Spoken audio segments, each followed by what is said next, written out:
feel the blood creeping up from the heathens. Got will, got fight, got pride, got reason. If they wanna go eat, then you know I'm gon' feed them. If you're coming for me, hope you're ready for a demon. I got eyes in the back of my head, I'm seeing. Take me for granted and you know I'm leaving. I'ma take what... Halo semuanya. Perkenalkan, gue Uta. Di sini gue sama teman gue. Gue Puput, dan sekarang kita lagi berada di depan sirkuit Jakarta Formula E. Saat ini kita akan menanyakan pendapat masyarakat mengenai Jakarta Formula E, khususnya mengenai mobil listrik. Yuk ikutin. Halo teman-teman, kali ini saya sudah sama Bapak Hernawan, Bapak. Hernawan. Oke, udah sama Bapak Hernawan yang bakal kita tanya-tanya perihal Formula E.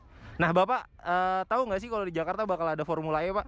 Tahu. Cuman ya tahu, karena kalau saya baca Formula E ini kan kalangan, kalau saya baca menengah ke atas aja. Iya. Kalau menengah ke bawah dia nggak mikirin adanya Formula E, ya kan? Oke. Taunya bagaimana dapat sembako. Kalau ditanyanya menengah ke bawah atau menengah ke bawah pasti nggak tahu, jarang yang tahu. Tapi kalau naranya menengah ke atas, karena kalangan seperti itu. Kalau saya baca seperti itu.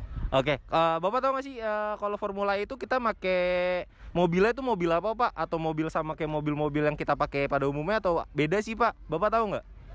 Kalau saya lihat sih beda ya.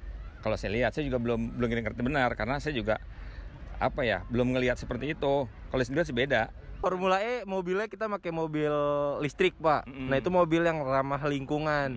Nah, jadi nanti di Ancol nih, kalau di belakang kita di sana nanti ada sirkuitnya, Pak. Mungkin nanti bisa main-main, tiketnya juga ramah di kantong, Pak. Kantong. Iya. Bapak ada kepengenan nonton Formula E nggak, Pak, kalau harganya murah? Kalau harganya murah, kemungkinan bisa. Karena kita tahu masuknya Ancol aja udah lumayan, ya kan? Kecuali dari sono gratis. Masuknya Ancol sekitar kalau nggak salah 25.000 ya. 25.000, kalau masuk lagi, bayar lagi. Nah itu, ya kan? Memang beda kalau dibandingin ke NTB, ya kan? NTB pesawatnya aja berapa, masuknya berapa. Ya, apalagi kalau di Jakarta kan emang pusatnya industri di sini. Kalau saya bilang murah ya murah kalau bagi orang di sini. Oke, satu pertanyaan terakhir, Pak. 5 juga nggak apa-apa. Ulangan dong. Nah, Bapak sebagai warga yang menetap di Jakarta, bangga nggak sih, Pak, Jakarta punya sirkuit Formula E yang kancahnya udah internasional, Pak, sebagai warga nih, Pak? Ya, sebelum saya jawab ini, kita juga sebenarnya punya di Sentul ya. Sentul dulu kan masuk Jabodetabek kan. Karena suatu hal lagi Sentul tidak jadi seperti itu. Maka dengan kondisioner pindah ke NTB. Nah, hari ini saya lihat kalau di sini dibuatnya bagus dan sirkuitnya seperti internasional, kemungkinan akan menjadi ikon lagi di Jakarta. Ya, selain dari Ancol masuk, ini masuk lagi. Saya bilang menjadi ikon, dan kalau ini berhasil, ini bagus, saya yakin ya akan menjadi tarik pariwisata khususnya di Jakarta. Oke, tadi karena Bapak bilang 5, saya tambahin lagi 1, Pak. Bapak kalau misalkan ada siapa nih kalau ya, terus kalau Bapak ada pilihan suruh menggunakan mobil listrik atau mobil konvensional pada umumnya, Bapak lebih milih mobil listrik atau mobil konvensional, Pak? Kalau lihat kondisi hari ini, kita tahu ya, kita paham bahwa namanya kondisi bahan bakar juga udah semakin krisis menurun. Dengan adanya kreasi dan inovasi hari ini dunia dengan adanya mobil listrik. Nah, kalau hari ini kembali ke mobil listrik lagi, saya yakin BBM akan pasti turun, naik. Nah, turun. Orang nggak bilangnya ke listrik, dan listrik otomatis PLN tuh yang kaya. Iya. Kembali lagi intinya, ya sumber dayanya seperti itu. Karena apa? Kita tahu namanya sumber daya alam ini akan terbatas dan tidak bisa diperbarui. Itu doang sih. Oke, terima kasih Bapak udah mau kita tanya-tanya. Terima kasih Bapak. Oke. Halo teman-teman semuanya, sekarang kita udah bersama Mas Obi. Ya. Oke Mas Obi, perkenalkan, nama saya Puput. Saya mau nanya-nanya sedikit nih, mau wawancara sedikit mengenai pengadaan acara Formula E di Jakarta. Sebelumnya Mas Obi tahu nggak sih akan diadakan acara Jakarta Formula E di Jakarta? Sebelumnya mungkin pernah dengar ya, cuman detailnya kapannya itu kurang tahu sih. Kapannya itu kurang tahu ya? Betul. Dari Mas Robi nih sebagai pengunjung di sini, bagaimana sih tanggapan Mas Robi mengenai Formula E yang akan diadakan di Jakarta? Apakah sudah bagus atau kurang atau gimana, Mas? Mungkin yang pertama karena kurang infonya juga, jadi saya kurang tahu apa yang akan saya nantikan ya di Epix ya kalau nggak salah ya. Yang pertama itu, dan yang kedua bagi saya kan ketika dibilang Formula E, anggapan saya mungkin kayak di Sentul balapan-balapan doang. Jadi untuk detail acara dan apa yang saya nantikan itu jujur saya kurang tahu juga sih sebenarnya. Kurang tahu ya. Betul. Jadi oke Mas, satu pertanyaan lagi nih saya mau nanya. Sebelumnya Mas sudah tahu belum kalau di Formula E ini menggunakan mobil apa?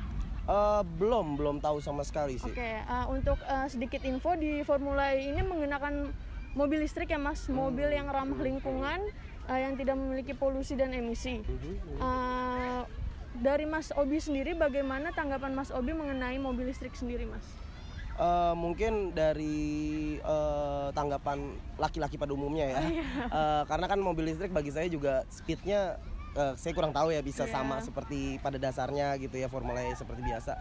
Tapi bila dibilang bagus sih, karena memang kan ramah lingkungan juga, go green juga, menyuarakan go green untuk kita di bumi ya, bagus juga sih. Itu sebuah gerakan yang bagus lah menurut saya untuk dari Aprix sendiri. Merupakan suatu gerakan yang bagus ya Mas. Betul. Pertanyaan terakhir nih Mas, jika disuruh milih, Mas lebih memilih mobil listrik atau mobil konvensional pada umumnya sih untuk digunakan sehari-hari? Untuk saya sendiri gunakan ya. Mungkin untuk saat ini mobil listrik sih memang, karena balik lagi karena dari sistem bensinnya udah pada mahal juga ya, jadi kayak mendingan listrik, dan semuanya juga kayak teknologi kita ngecas juga ya, sebuah masa depan yang bagus lah. Oke, terima kasih ya Mas atas waktunya. Terima kasih untuk Uta dan Puput atas laporannya dari sirkuit Jakarta Formula E. Gue Bima. Dan gue Nabila. Saat ini kita lagi ada di kampus ITL Trisakti. Kita ingin menanyakan bagaimana pendapat mahasiswa ITL Trisakti tentang Jakarta Formula E ini. Yuk ikutin kita. Yuk. Let's go. Nah sekarang gue lagi sama salah satu mahasiswa kampus ITL Trisakti dengan kakak siapa? Saya Jen. Oke, Kak Jen. Kak Jen tahu nggak sih Kak, di Jakarta itu bakal ada perlombaan Formula E? Ya, saya tahu ya. Oke. Formula E itu pakai mobil jenis apa sih Kak? Formula E itu tentunya memakai mobil listrik. Mobil listrik. Ya. Nah, yang kakak tahu kelemahan dan kekurangan dari mobil listrik itu apa sih? Oke, untuk kelebihannya dulu nih ya Kak. Kelebihannya kan mobil listrik tuh tentunya memakai energi listrik. Nah, jadi dengan menggunakan energi listrik diharapkan dapat mengurangi polusi udara. Iya, nah, untuk kekurangannya mobil listrik ini kan masih baru-baru di Indonesia. Nah, jadi stasiun pengisian baterai di Indonesia itu masih jarang. Masih jarang. Oke. Iya. Kalau Kak Jen disuruh milih nih, mending milih mobil konvensional atau mobil listrik? Kalau untuk milih, saya lebih memilih mobil listrik. Mobil listrik. Masih sesuai dengan kelebihannya tadi untuk mengurangi polusi udara. Oke, Kak. Apa harapan Kakak Jen nih untuk mobil listrik sendiri ke depannya di Indonesia? Menurut yang saya tahu, ketersediaan bahan baku pembuatan baterai itu di Indonesia tersedia banyak. Nah, dengan ketersediaan tersebut diharapkan rakyat Indonesia terdorong untuk menggunakan mobil listrik. Nah, dengan menggunakan mobil listrik kan nanti tentunya bisa mengurangi polusi di Indonesia, tentunya terutama di kota-kota besar di Indonesia. Oke, terima kasih untuk Kakak Jen atas waktu dan jawabannya. Halo, saat ini gue lagi sama mahasiswa ITL Trisakti. Dengan siapa? Nita. Oh, dengan Kanita. Nita tahu nggak sih kalau di Indonesia tuh bakalan ada perlombaan Formula E? Tahu? Tahu. Nah, terus mobil apa sih yang bakal digunain untuk balapan tersebut? Mobil listrik. Mobil listrik. Nah, dari mobil listrik itu kakak tahu nggak sih ada kekurangan dan kelebihan mobil itu tersendiri apa? Menurut aku untuk kekurangannya itu dia harganya terbilang mahal dan pengecasannya juga lama serta harga baterainya masih mahal. Untuk kelebihannya itu inovatif dan juga ramah lingkungan. Kanita cukup tahu ya tentang mobil listrik ini. Kalau Kanita misal disuruh pilih antara mobil konvensional dengan mobil listrik, kira-kira milih apa Kak? Mobil listrik. Mobil listrik, kenapa tuh Kak?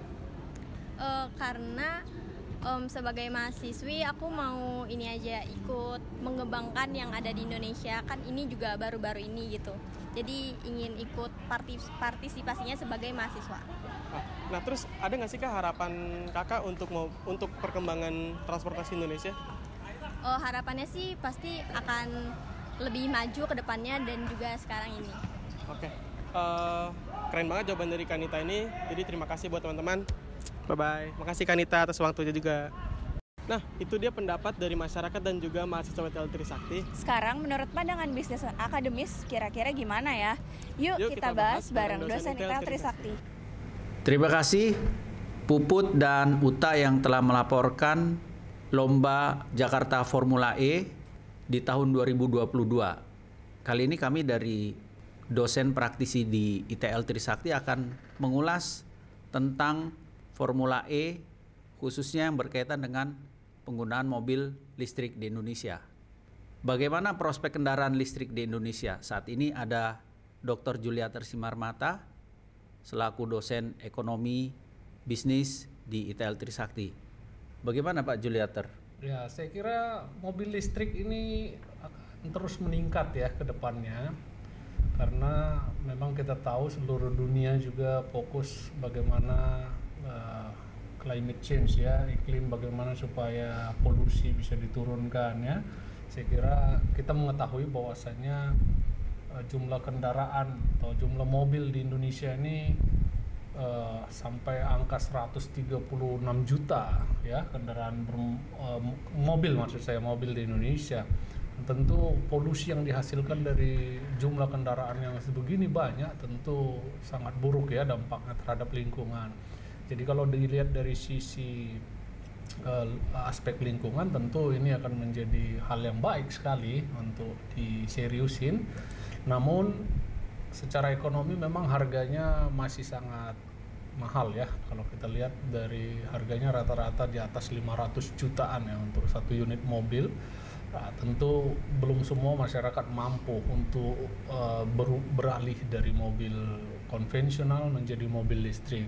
Tetapi dengan adanya keseriusan pemerintah untuk bekerja sama dengan investor-investor luar negeri untuk membangun pabrik baterai listrik ini, mudah-mudahan ke depannya ini harga mobil tersebut bisa juga menjadi turun harganya ya.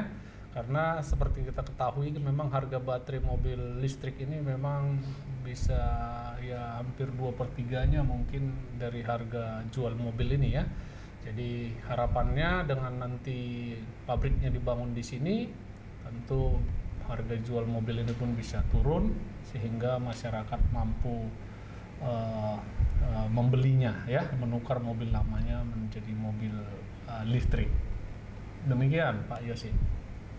Iya, kita ketahui bahwa mobil listrik segera diproduksi ini merupakan isu yang sangat global, di mana pemanasan global, keterbatasan produksi BBM, sustainability energy merupakan isu yang paling utama bagaimana mobil listrik ini harus didorong segera dibangun. Kita ketahui bahwa dari sisi pengembangan mobil listrik ini memiliki kelebihan dan kekurangan tentunya. Kelebihannya yaitu ramah lingkungan, kemudian biaya perawatan lebih hemat, kemudian biaya isi baterai listrik sangat murah dibanding dengan BBM, kemudian juga kabin kendaraan tentunya lebih senyap, kemudian setiap isi baterai tentunya akan bisa mencapai jarak tempuh yang berkisar ratusan kilometer. Bisa sampai 400. Sampai 400 kilometer ya Pak Juliater ya. Kemudian kekurangan dan tantangannya adalah keterbatasan stasiun pengisian BBM listrik. Kemudian ada lagi harga baterai yang masih mahal. Kemudian ini juga yang menjadi menarik sekali Pak Juliater bahwa studi penanganan limbah baterai yang sudah bekas ini harus terus dikembangkan karena kita ketahui bahwa limbah BBM ini adalah salah satu limbah yang tidak mudah untuk didaur ulang, bahkan sebagian penelitian juga menyatakan sangat sulit untuk didaur ulang. Kemudian kelemahan lainnya adalah waktu pengisian daya yang masih cukup lama. Kemudian ada juga harga unit yang relatif lebih mahal, dan yang terakhir tentunya adalah pelayanan servis dan purna jual yang masih terbatas. Ini merupakan tantangan bagaimana mengembangkan mobil listrik di tanah air. Melihat daripada perkembangan kendaraan konvensional yang begitu tinggi sekali, bahkan sampai 136 juta saat ini, kira-kira perlu berapa lama shifting ini dilakukan melihat dari prospek bisnisnya, Pak Juliater? Ya, saat ini kita tahu penjualan mobil listrik sih sebenarnya di Indonesia baru kisaran 16 ribuan ya, 16 ribuan per tahun. Berarti kalau mau menggantikan kira-kira 136 juta, butuh waktu 1000 tahun kan kalau penjualannya rata-rata di 16 ribuan. Tapi saya kira nanti dengan berlalunya waktu harga mobil ini bisa semakin murah, ya mudah-mudahan tidak ribuan tahun tapi 100 tahun mudah-mudahan bisa terjadi shifting ke mobil listrik ini. Tapi apapun problemnya, apapun hambatan-hambatan yang mungkin saat ini kita temui, dengan berjalannya waktu saya kira nanti mudah-mudahan ya Pak Yosi, masyarakat bisa beralih lebih cepat. Di samping ekonomi masyarakat nanti juga semakin membaik, semakin tahun, sehingga daya beli mereka juga akan semakin meningkat dan semakin kuat. Ya, kita doakan supaya pertumbuhan ekonomi Indonesia ini terus membaik setelah masa pandemi ini, ya. Dan saya kira prospek bisnis mobil listrik ini pasti akan sangat menjanjikan. Dan saya kira pemain-pemainnya kita udah tahu yang masuk di Indonesia ada Hyundai ya, ada Tesla, dan juga mau diikuti oleh Toyota dan merek-merek lainnya. Mudah-mudahan akan semakin sangat menarik. Ya. Untuk itu juga di ITL Trisakti tentunya memiliki peran yang sangat penting di dalam pengembangan industri mobil listrik. ITL Trisakti memiliki program pendidikan yang membahas dalam pengembangan moda-moda transportasi di Indonesia. Tentunya ini akan menjadi hal yang menarik, kajian-kajian yang menarik bagi ITL Trisakti di dalam pengembangan mobil listrik. Semoga dengan adanya Formula E di Jakarta tahun ini akan mendorong masyarakat untuk lebih bisa mengkampanyekan, baik itu dari industri maupun dari pemerintah, agar terciptanya angkutan yang sehat, transportasi yang sehat, dan menuju go green dan sustainability lingkungan. Demikian ulasan dari kami. Terima kasih, sampai jumpa.